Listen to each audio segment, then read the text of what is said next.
Once again, man, what a season it's been for the Browns. Time after time, we have to have penalties called against us. We have one of the worst schedules in the NFL. Yes, Myles Garrett is to blame for what happened and bashing Mason Rudolph over the head. But once again, the NFL proved to us that they are going to do us no favors. Myles Garrett's suspension upheld, indefinite suspension for the rest of the season. No reprieve for Larry Ogunjobi, Marquise Pouncey of the Steelers after kicking and punching Myles Garrett, a downed opponent, with kicks to the head. He gets one game less. We still won't see him in Pittsburgh in a week from now. But guys, geez, it's been a really tough season of the NFL versus the Cleveland Browns, or the Cleveland Browns against the NFL. Drew, let's start off with you this week. Man, how do you, we haven't really talked since the Steelers game. How are you making sense of all this? And what do you think about the Myles Garrett suspension being upheld? Yeah, it's tough. I mean, I was going back, like when you were doing the intro, I was trying to play through my head all of the different things, pieces of drama that have followed this team around. Like, how long ago does it feel when Jermaine Whitehead went to Twitter and threatened to fight fans of the team? How long ago does it feel since Richard Sherman went on his rant about how Baker Mayfield didn't respect him and the handshake during the opening coin, dap me up in the opening coin toss, right? Like, how long ago does it feel when Odell Beckham and Jarvis Landry had to change their cleats? How long ago does it feel the face mask stuff that Odell had to change his visor for? Like, gosh, yeah. like this stuff just goes on and on with this team, and that feels like forever ago. Now that Myles Garrett got in trouble for just trying to help Mason Rudolph put his helmet back on, that's not something to joke about. Like, Myles deserved to be suspended. I sort of get where the NFL's coming from with this.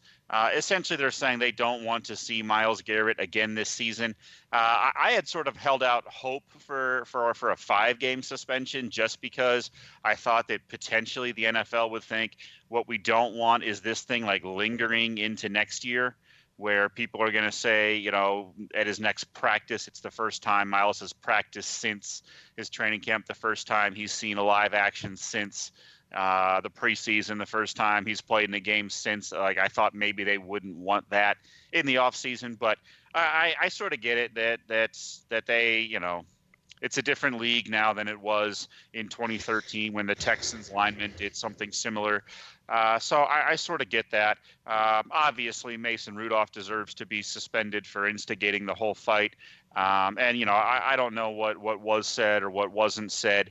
But I tend to believe Myles. He has no reason to double down on this at this point. He released a statement right before we came on to start the podcast explaining it, that he didn't go public with this because he knows the ramifications of it. He wanted to talk about it, what he thought was something private, to justify why he did what he did. And then the NFL was unable to keep what was promised to be a private setting actually private, and it gets leaked out because that's just garbage. Anyway, it's telling to me that the NFL's official response to this is there's no audio whatsoever from the game available from the field.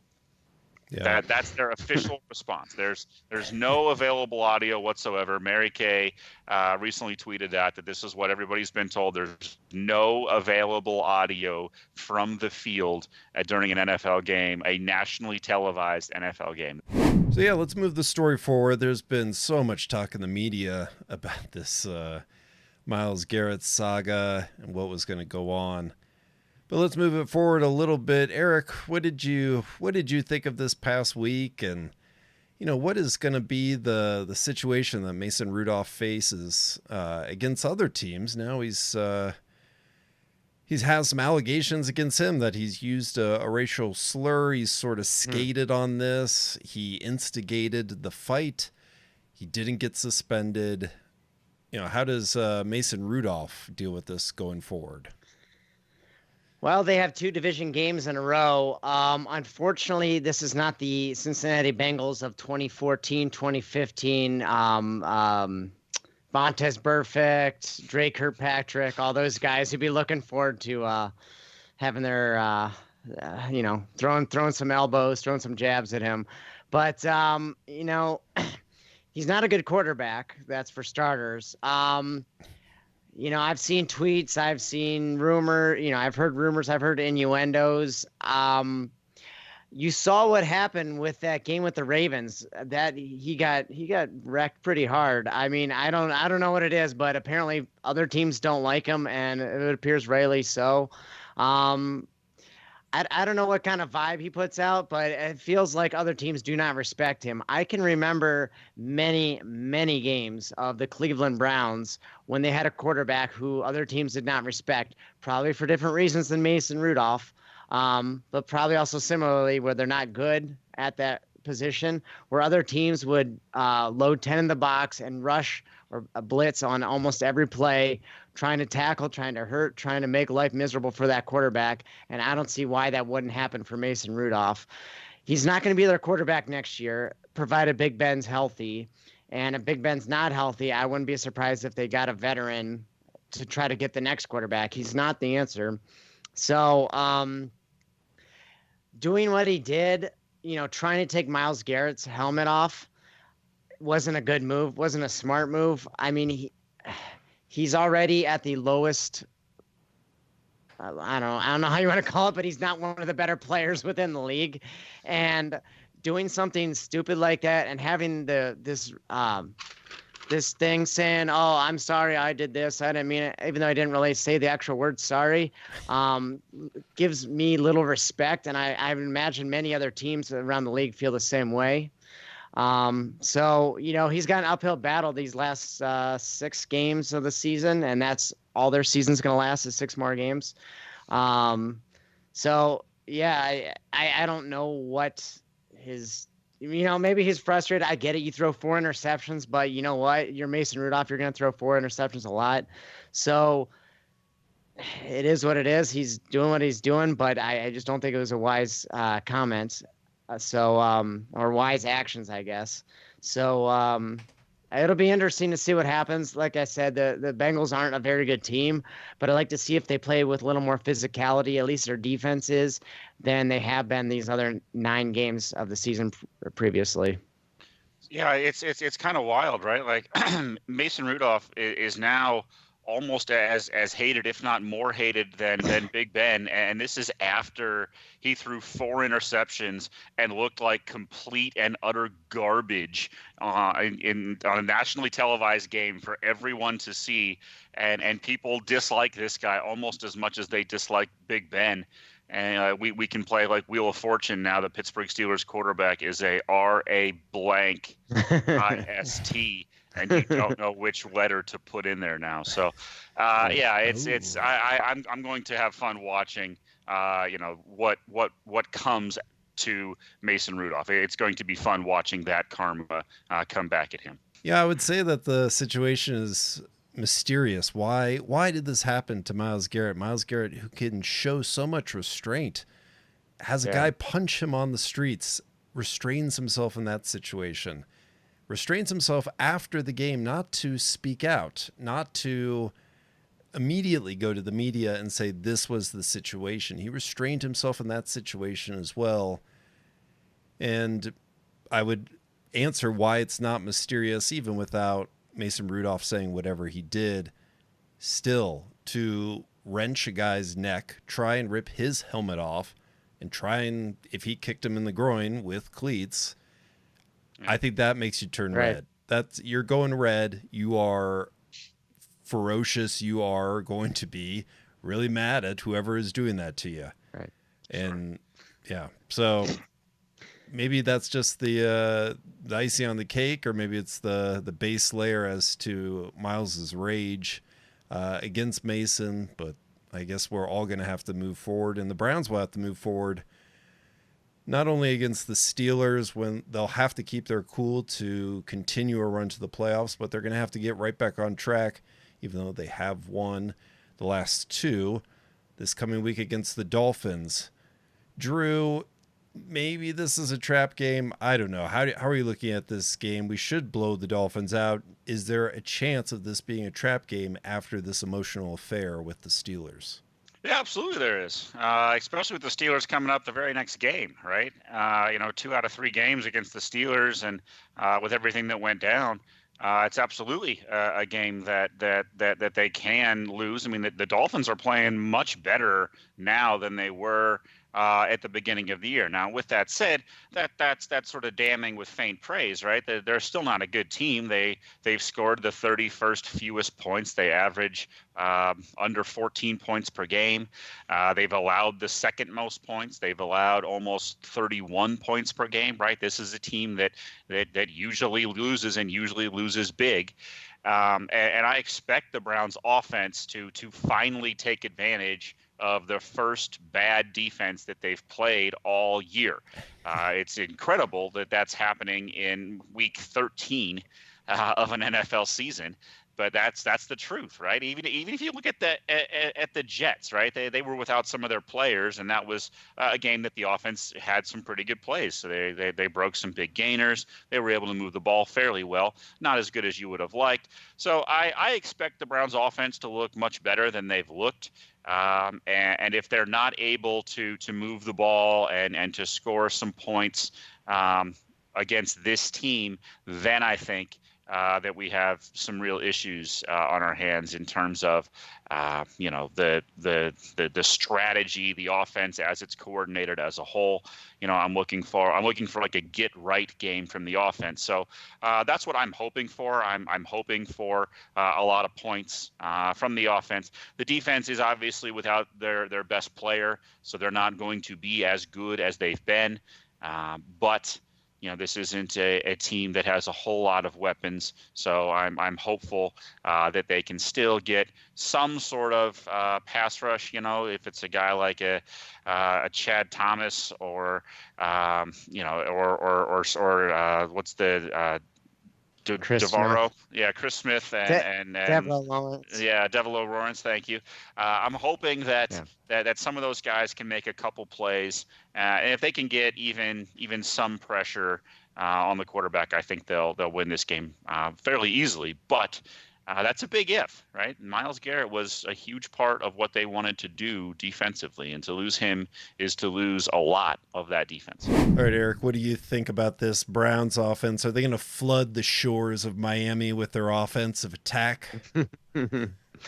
Yeah, I think this is going to be a good game for the offense for the Cleveland Browns. I think the Dolphins are going to unfortunately have a couple points themselves, but let's focus on the positive first. I think Baker's it's been 3 games now. He has not thrown an interception. I think he's going to continue that streak going forward. I'm really like to see, obviously now we have no Callaway on the roster, and Todd Monken made it abundantly clear that it was not a big deal, which I'm not sure who's in charge of what and why he's playing, but regardless, Higgins should be getting more attempts. RSJ's back. David Njoku might be back. He might be back. You're right. So, there's offensive weapons there. I really like to see what Kareem Hunt's been doing for this offense. I remember, I think it was the first quarter last week, that 3rd and 11, they threw it for like a 5-yard, and he just ran for the last 6 just to move the sticks. Those type of plays you're not going to see him in the box score to show up that big a deal, but the fact that they can move the chains in such a big critical situation, it's very large. So I can't wait to see the progression of Baker with all these weapons becoming healthy and having 2 solid running backs. So and hopefully multiple tight ends and the receiving options. So I think they're gonna do a great job. I think it was 2 safeties that the Dolphins just put on IR. I don't know who they were, but I think they were starters, or at least they played a lot. So this just goes more towards the tanking theory. So yeah, there's really no reason. I looked down their list, and this is in the 70s they had the no name defense. Now literally they are the no name defense because I don't know anybody on their defense. So um you're not Nick Bonacotti's not walking through that door for all you 1970s Dolphins fans. Nick Bonacotti for all of our 1970s Dolphins fans on this podcast. Wow. That's awesome. But looking at this game, I heard a stat that this is the biggest spread that the Browns have had in their favor for the first time since 2007, which is sad, but it also doesn't surprise me.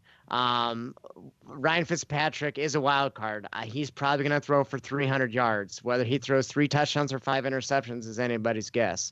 I'm hoping it's the latter, but he's capable of anything. He threw for 342 last week against the Bills. Granted, he was probably behind most of the game, which is why he had to throw, but he is a capable guy of moving the ball down the field. Whatever happens in the red zone is really up to the opponent's defense and his receivers. Speaking of which, he has Devontae Parker and Allen Hurns, 2 receivers who were coming out as promising young prospects and had a pretty decent rookie year or second year and have kind of petered out ever since. I'm not going to forgive Devontae Parker for not wanting to come to the Browns. However, it was Ray Farmer as a GM, so I guess I can't blame him. So that's all I got for Devontae Parker. In the run game, they have Kalen Ballage, who, who's a rookie. He's a mid-round pick, 4th or 5th from Arizona State. Got a lot of talent, had less than 200 yards in total offense for the season, so he's not really had his opportunity.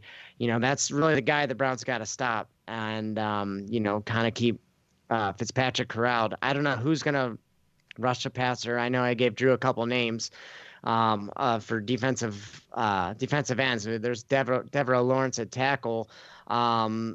Yeah, I just hope one of these reserve guys can step up. And then they signed they signed a safety from their practice squad who can maybe step in and go alongside Demarius Randall.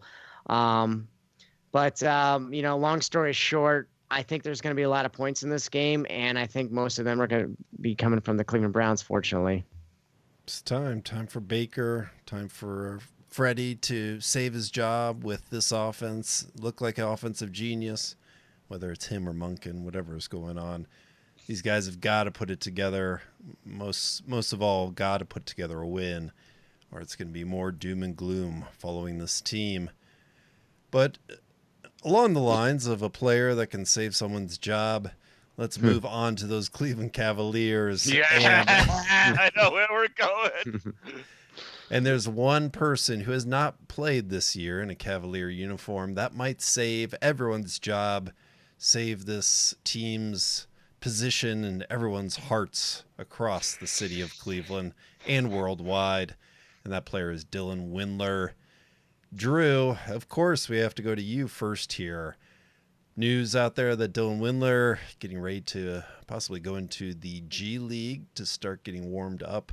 To come back for the Cavaliers. What do you think? Do you think it's good to get him started in the G League before he goes to the Cavs? And are you ready to break out that jersey, wearing that jersey on the podcast? I cannot wait to be able to wear this until the official start of the Cleveland Cavaliers season. Do I think it's good for him to take a couple some reps on that injured leg? Yes. I don't know for certain if I would put him into the G League around other guys trying to make a name for themselves and trying to play on him as hard as they possibly can without much fear of any sort of repercussions. I don't know if I'd make that move.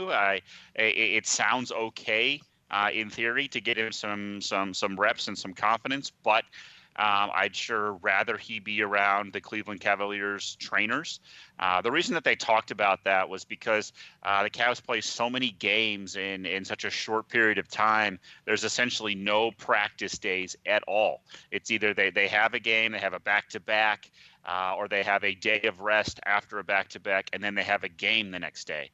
There's no days where they can practice at all for the next 10 days almost. So it makes some sense for him to go to Canton and get some reps in and get some potentially some games. So to all of our friends back home, if you happen to have the chance and if they bring him down, you have to try to take in a game at the Civic Center to watch the future superstar of your Cleveland Cavaliers. It'll be your only chance to ever say you saw this guy play in our hometown. You have to take this in.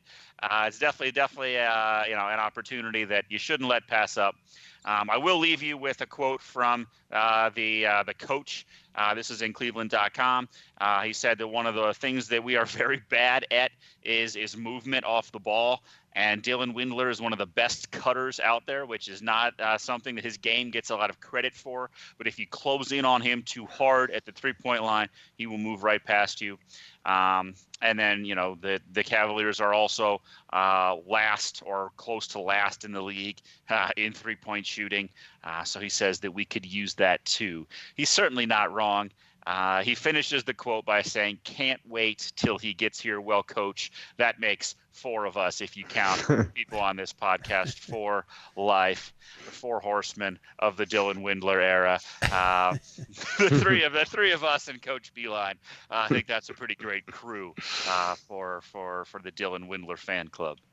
Okay, Eric, I'm going to turn this around. Drew's saying the Four Horsemen. So you are wearing a vintage Cavalier T-shirt Oh, he sure today is. from the early 90s when we were all growing up, and they had what would be the Four Horsemen? You'd probably have Mark Price, Craig Elo, Hit us with that Brad left Doherty, Larry Nance.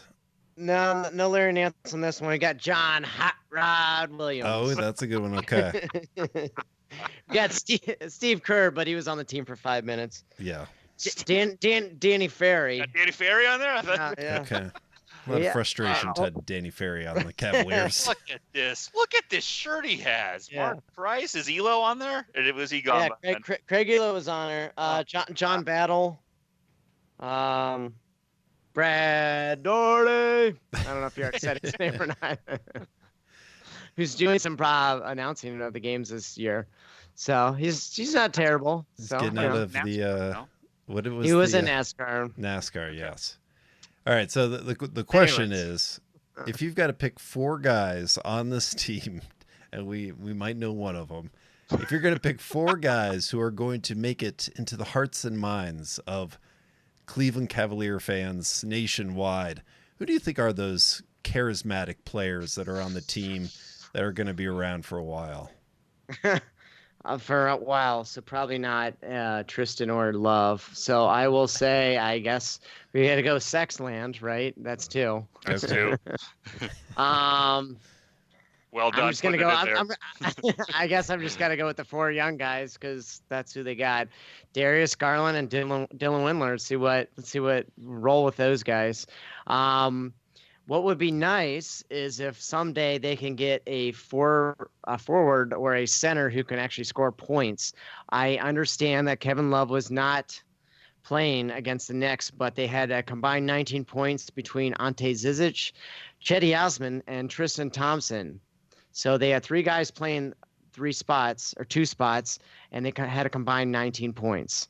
So yeah, might want to get a big guy who can score. That would be great. So So I'm just gonna stick with those the small guys, and I hope Windler comes back, and they have this small ball lineup that just puts up points, and we'll see what happens on defense, but. If it's hacking the other teams to not allow them to score easy buckets down low, it is what it is. But as long as they're scoring on offense, that's a good start.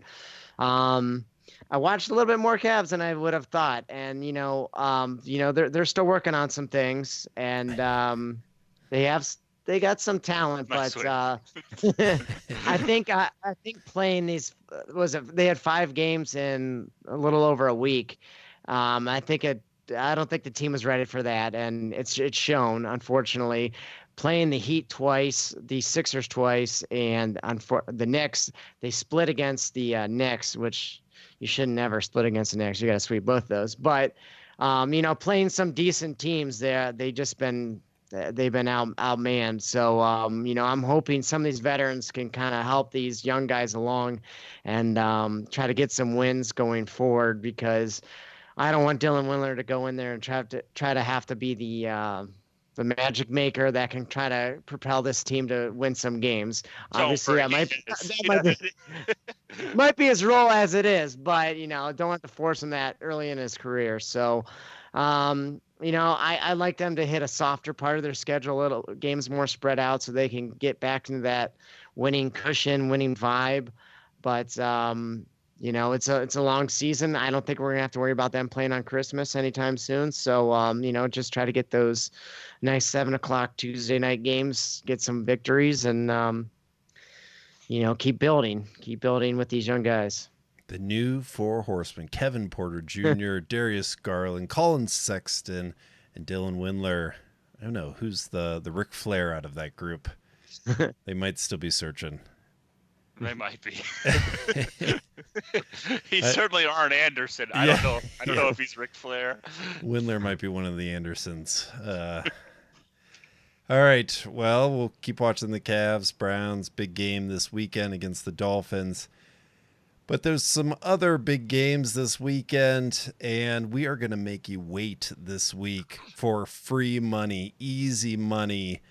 Eric, how about you lead us off first this week? And what are your picks for the NFL this weekend? All right. So I'm going to start with a team that I would not have thought to ever pick for looking at it 3 weeks ago, but they're on a hot streak.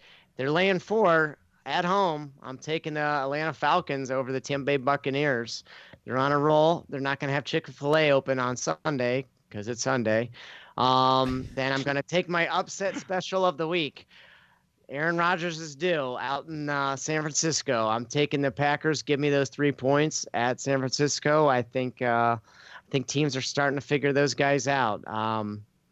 So I'm going with that one, and I'm gonna pull a Drew Swallen special and do the cop out of the Browns Dolphins, and I'm hitting that over 45. We're going way over on that one. Browns might get the 45 by themselves, but regardless, the game's gonna be over 45. I'm not sure if I like that 10.5, but that's not for me to pick right now. All right. So first off, I'm gonna go with the overestimated or overrated aspect of the Raiders going out to play the Jets. Well, we've got the Raiders are only 3-point favorites going up against the Jets here. Yeah, 3-point favorites going up against the Jets. Raiders have had a pretty good season. I think the Jets are still lost. So the Raiders are going to make that big trip into New York and beat up the Jets. The second one that I'm going to go with here, Detroit Lions, only -1.5 going into Washington. I still really do not like Washington. Did you guys see the Dwayne Haskins talking to his offensive line video? What can I do to help you? Yeah. I feel as a Buckeye, I feel bad for Dwayne Haskins. He's in a tough spot. What? But something, that's how it goes. What jerks on the? Come on. Yeah. Can you be a little bit more of a team player? Do you have to make those? I don't know. What's going on with that offensive line? Be a team player, please. And with the Browns, well, we've got -10 for the Browns. Yeah. No amount of points is too much for me. Going with the Browns, I think you guys make great points, though, with defense being beat up for the Dolphins. This is now the time for the Browns to have that offensive explosion. I don't know if it really makes sense that they're flooding the shores of Miami, but I think they're going to have a good game against the Dolphins. And yeah, that's my picks. And now we'll go into what everyone has all been waiting for. The foreseer of the future, Drew Swallen. I'm from the future, and I just want to remind everybody, for those of you playing along at home, 6 units to the good, 10 wins, 4 losses. I have gambling sites following me for my picks on Twitter that they turn around and make people pay for, and you get them for free here on the I Still Believe in Cleveland podcast. I'm not joking. Go take a look at my follower list. You'll see there's gambling sites that literally follow me for what you're about to get for free. I am somewhat hesitant here because my number one play for the week is always the Browns and the Browns game, and I am going to take the over alongside Eric Saunier, who has not been good at this. I am really kind of fearful of this now, but I'm going to take, I saw it 44.5. I'm going to take the over. I think the Browns score 30 in this game, and I think they certainly give up at least 17. I can see this total hitting somewhere around 47. I think it's a gift at 44.5 or 45, so we're going to take that. The next game we're going to take, I also like the Raiders against the Jets. I think the Raiders are playing really good ball right now. I understand that they're not great normally at making the East Coast trip, and they're really not good at the 1 o'clock games on the East Coast. This is historically speaking all Raiders teams, but I think the Jets are pretty bad. And I think this is a game the Raiders really need. So I think they're going to get that win, and I like them to win. You know, it's -3, right? If they win by a field goal, it's a push. So go ahead and take that. And the last game we're going to take is the Baltimore Ravens -3. I've seen this line 3.5. If you can get it for 3, that's what we're going to take. If you have to buy the juice, so be it. Better to be safe than sorry here. Nothing like the Ravens winning by 3 and you still losing this bet. Take the juice, buy the Ravens. That's going to be -3. If you get it 3.5, I'd like for you to try to buy that down. Ravens -3. Go ahead and put your unit on there. Collect your, most of a unit on the way back, and then we'll go to the next week. Where we get some teams off of buys, and we'll go from there. But that's going to get you 2-1 like we do every single week on this show with these podcasts. We'll see you next week when we're 12-5. Easy money. From the future. It's a free bag of money. It's up to you if you just want some of it. It's right here. I keep it right here. I give it to you all. It's free. Just take it. 2-1 every week. And that's it for this week's episode. Thank you guys. Easy money. We'll talk to you next week. If you can see me, I'm going up to